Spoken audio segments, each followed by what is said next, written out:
मुला डारन दिन वो गोरी तेरिया माँ के अचारला के आएगा तुझा अपने आप ला संभाल। मुला डारन दिन वो गोरी तेरिया माँ के अचारला के आएगा तुझा अपने आप ला संभाल।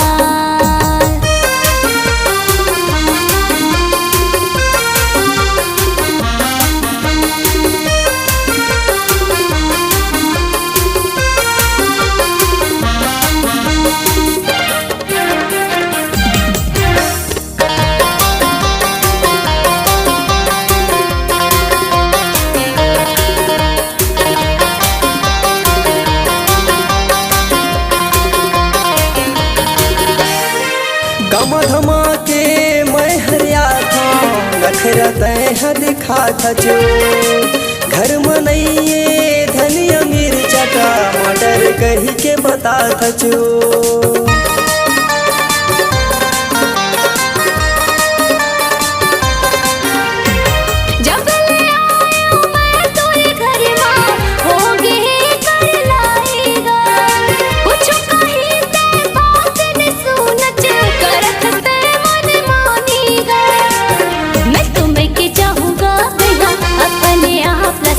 मुला डारन दिन वो गोरी तेरिया माँ के अचारला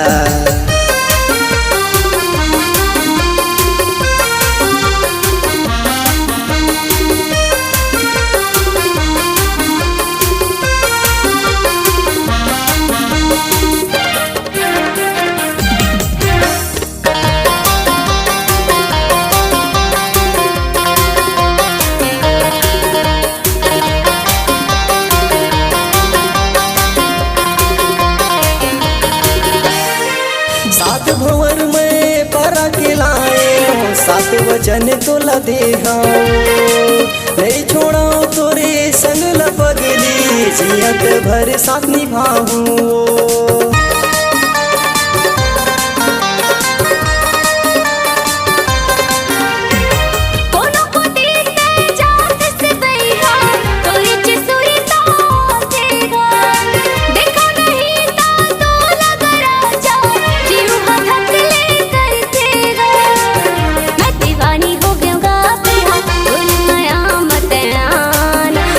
डारन दिन वो गोरी तेरिया माँ के अचार